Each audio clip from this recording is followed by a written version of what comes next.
தமிழ் உறவுகளுக்கு வணக்கம். இன்று நம்மோடு இணைப்பில் இருப்பவர் the top political analyst, the one and only Mr. Delhi Rajagopalan, right from Delhi. Sir வணக்கம், எப்படி இருக்கீங்க? நமஸ்காரம் கணேஷ், நல்லா இருக்கேன். காங்கிரஸ்க்கு நீங்க எப்படி சார் பாக்குறீங்க? போன வாட்டி Congress was almost very minuscule இல்லையா? 46 தான் இருந்துச்சு. இந்த வாட்டி எவ்வளவு சார் வரும்னு நினைக்கிறீங்க? கொஞ்சம் ஒரு அப்பு இருக்கும், ஒரு அப்போ ட்ரெண்ட் நோக்கி போறாங்க அப்படின்ற மாதிரி ஜெனரலா பேசப்படுது. நீங்க அப்படி பாக்குறீங்களா? இல்லன்னா 25-30 அதிகங்க, டவுன் டு ட்ரெண்ட் தான் இருக்கும். 25-30 அவ்வளவுதான், இன்க்ளூடிங் தமிழ்நாடு நீங்க சொல்றீங்க. தேசியத்தை முன்னிறுத்துபவர்கள், சனாதனத்திற்கு ஆதரவாக இருக்கக்கூடிய காங்கிரஸ்காரர்கள் எல்லாரும் பிஜேபிக்கு வாக்களிக்கிறார்கள். ஓகே, சரி. அதுதான் சத்தீஸ்கரிலிருந்தும் ராஜஸ்தானிலிருந்தும் மத்திய பிரதேஷ் செய்தி.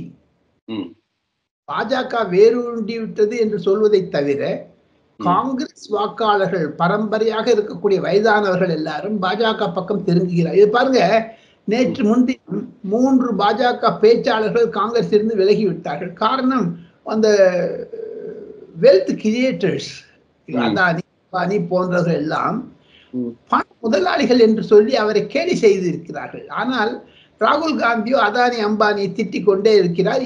இருப்பினும் ராகுல் காந்தி அதானியை திட்டுவதனால் அதானிக்கு எதிராக இருக்கக்கூடிய தொழிலதிபர்கள் காங்கிரசிற்கு பணம் தருகிறார்களோ என்றது எலக்ட்ரல் பாண்ட்ஸ்ல ப்ரூவ் ஆயிடுச்சு. 1800 crores எப்படிங்க வந்தது அவங்களுக்கு?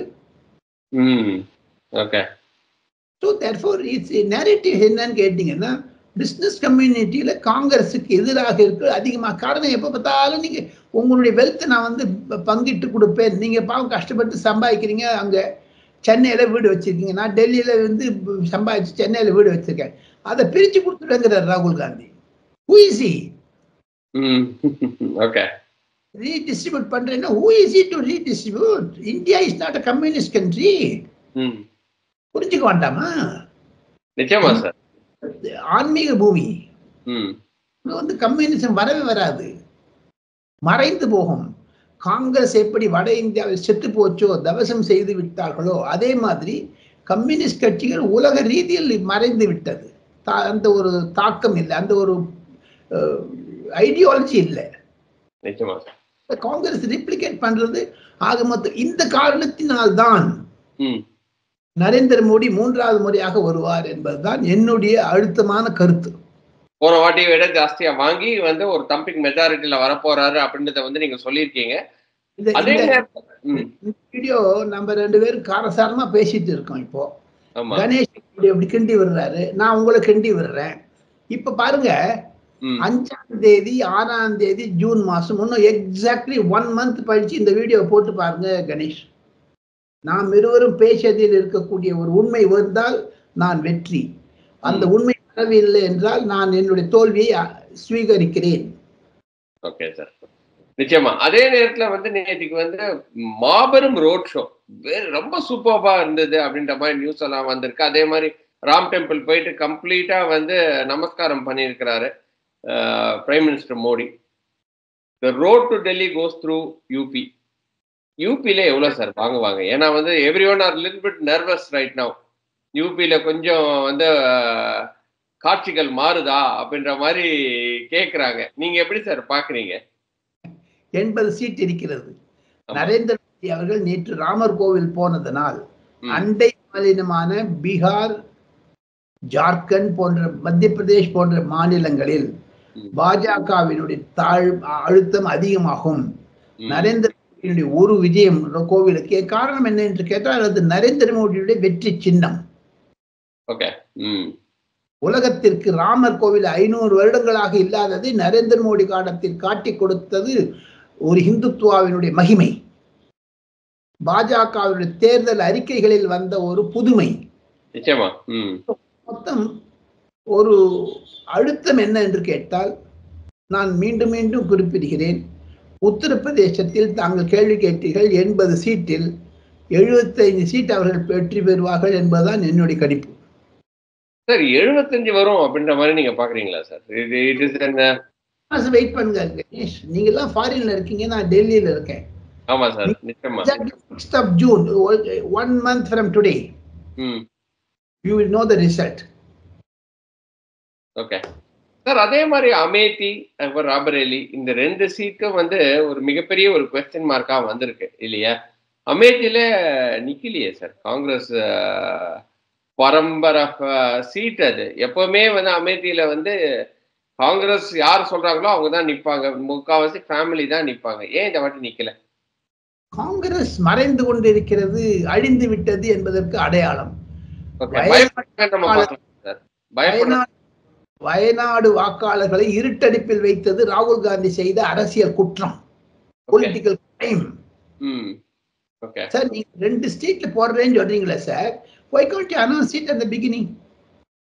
your loyalty, இப்போ உங்களுக்கு 2 வைஃப் இருந்ததுன்னா ஒரு வைஃப் மேல லாயல்ட்டி, இதுக்கு 2 வைஃப் லாயல்ட்டியா?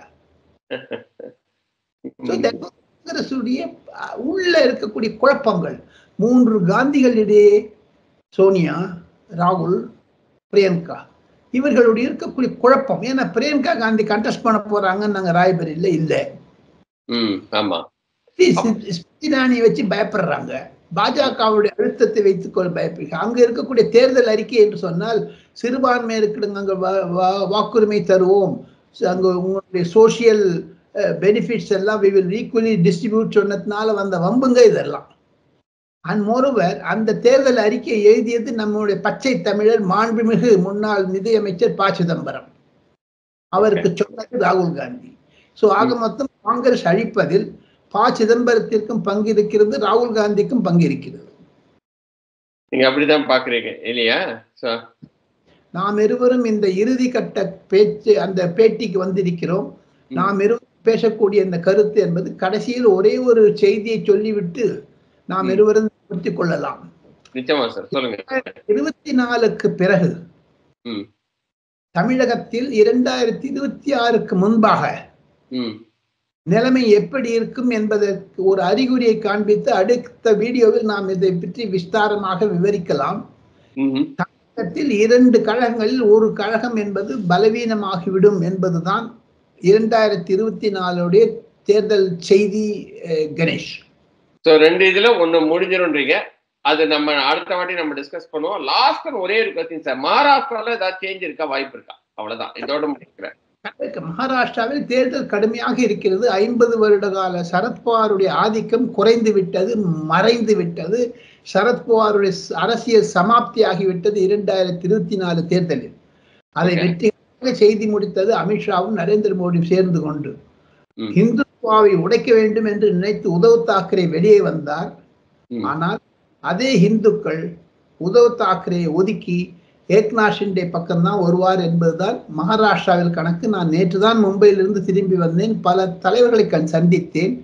தாங்கள் மாதிரியான ஒரு கூற்று இல்லை. மகாராஷ்டிராவில் கண்டிப்பாக பாஜக அது அமோக வெற்றி பெறும் என்பதுதான் அந்த அந்த ஒரு கூட்டணி, ஏக்நாத் ஷிண்டே அஜித் பவார் கூட்டணி நன்றாக வெற்றி பெறும் என்று தான் மகாயுக்தி என்று சொல்கிறார்கள் அந்த கூட்டணியின் பெயர்.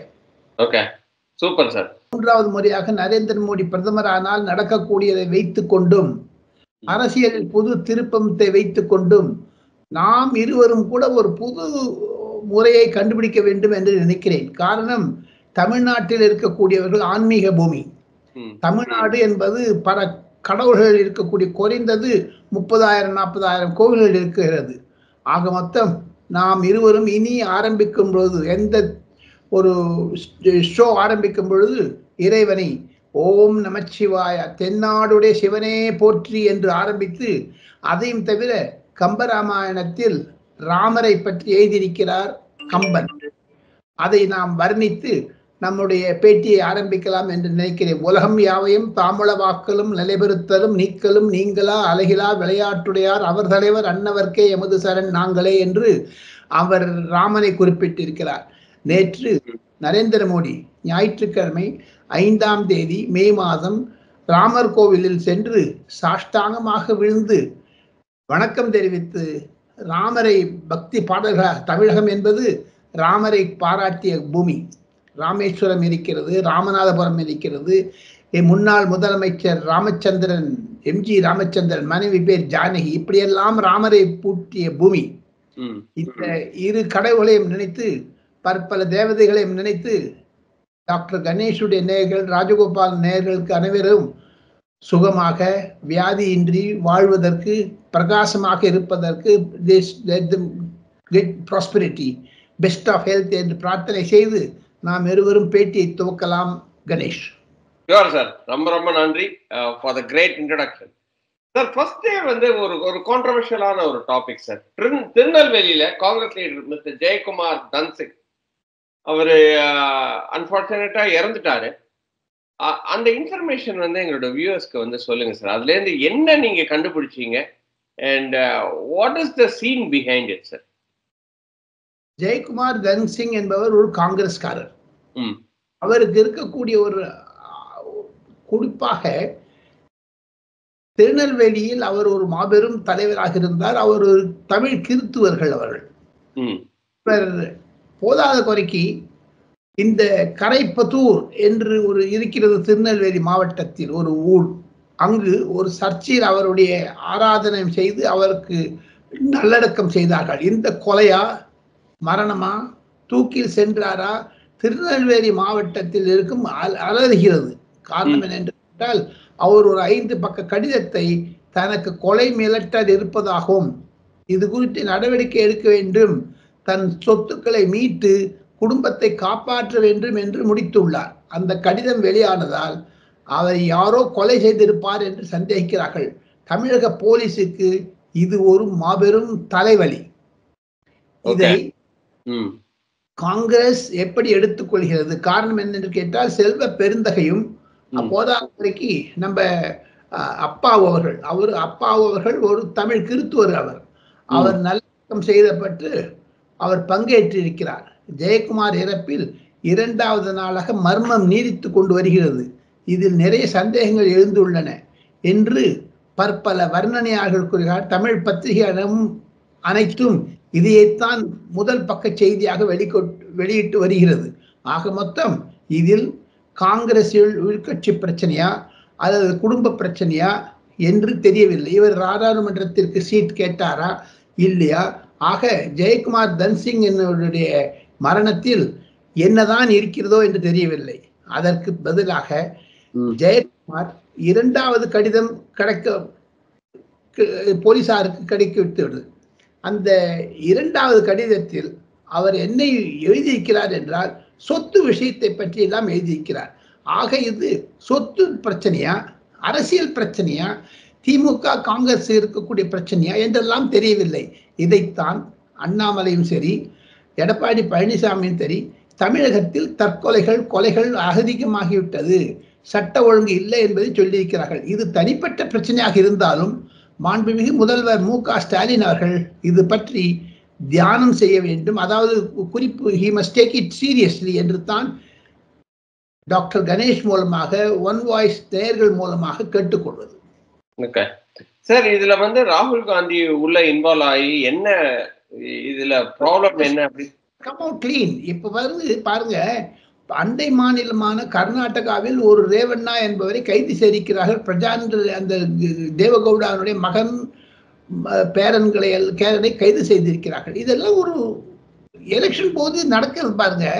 ரொம்ப இப்ப அதே மாதிரி வெஸ்ட் பெங்கால்ல மம்தா பானர்ஜி வந்து அந்த ஆளுநர் வந்து ஒரு ராஜ்பவன் ஸ்டாஃப் ஒரு லேடி மெம்பரை கற்பழிக்க முயன்றார் என்று ஒரு புகார்கள். ஆக மொத்தம் 2024 தேர்தல் களத்தில் கொள்கைகளோ அரசியல் தேர்தல் மேனிஃபெஸ்டோவோ முக்கியம் இல்லாமல் இது போன்ற செய்திகளுக்கு முக்கியத்துவம் வருகிறதே, அதுதான் ஒரு அரசியலில் திருப்பமாக நான் பார்க்கிறேன். கணேஷ், ஏன் அந்த மாதிரி வருது சார்? ஏன் வந்து பிகாஸ் எதுவும் இல்ல பேசுறதுக்கு அந்த மாதிரி நம்ம வந்து பாத்துக்கலாமா? ஏன்னா வந்து மோடி வந்து திருப்பி என்ன சொல்றாருன்னா, ஐ ஹாவ் கிளீன் ஹேண்ட்ஸ், நீங்க பாருங்க ஊழலே இல்லாத ஆட்சி, 10 வருட ஆட்சி அப்படின்னு சொல்றாரு. ஸோ இவங்களுக்கு எதுவுமே சொல்றதுக்கு இல்லாததுனால வந்து இந்த மாதிரி இஷ்யூஸை வந்து உள்ள இழுக்கிறாங்களா? ஏன்னா வந்து வெரி சர்ப்ரைசிங்கா இருக்கு. ஏன்னா வந்து politics is all about what you did not do, what is economic policy, what is foreign policy, GDP, இந்த மாதிரி இல்லாம பர்சனல் அட்டாக்ஸ், இந்த மாதிரி வந்து போறது ஒரு நல்ல அரசியலா தோணவே இல்லையே. நீங்க எப்படி பாக்குறீங்க அதை? தவறு தவறு, மிக மிக தவறு. அதை ஆரம்பித்து வைத்தது எல்லாமே திராவிட முன்னேற்ற கழகத்தில் இருந்துதான் என்று தான் பலர் அரசியல் வர்ணனையாளர்கள், பொலிட்டிக்கல் அனலிஸ்ட் சொல்கிறார்கள். சனாதன தர்மத்தை பற்றி இப்பொழுது தூண்டிவிட்டு அது வட இந்தியாவில் காட்டு தீ மாதிரி பரவி இருக்கிறது. உதாரணத்திற்கு சொல்ல வேண்டும் என்றால், சமுதாயத்தில் இருக்கக்கூடிய ஒரு குழப்பம், சோசியல் அன்ரெஸ்ட், அதுதான் இருக்கிறது. குறிப்பாக ஜெயக்குமார் தன்சிங் போன்றவர்களுடைய கொலைகள், மரணங்கள் அல்லது தற்கொலையா இதெல்லாம் ஒரு அரசியல் பிரச்சனை ஆக்குவதற்கு காரணம் அரசாங்கத்தில், குறிப்பாக பாரதிய ஜனதா கட்சியாக இருந்தாலும் சரி, திமுக அதிமுகவாக இருந்தாலும் சரி, பொதுமக்களிடையே ஒரு வெறுப்பு வந்திருக்கிறது அரசியலை பற்றி என்பதுதான் இது ஒரு குறிப்பு கணேஷ். அதையும் தவிர நாம் இருவரும் பேசிக்கொண்டு இருக்கும் பொழுது டெல்லியில் மாபெரும் பாரதிய ஜனதா கட்சியினுடைய தமிழ் சங்கமம் ஆரம்பித்திருக்கிறார்கள். சுஷ்மா ஸ்வராஜனுடைய மகள் பாசுரி சுஷ்மா என்ற ஒரு பெண்மணி வக்கீல் போட்டியிடுகிறார் நியூ டெல்லியிலிருந்து. அதற்கு பிரச்சாரம் செய்வதற்காக அண்ணாமலை டெல்லி வந்திருக்கிறார்.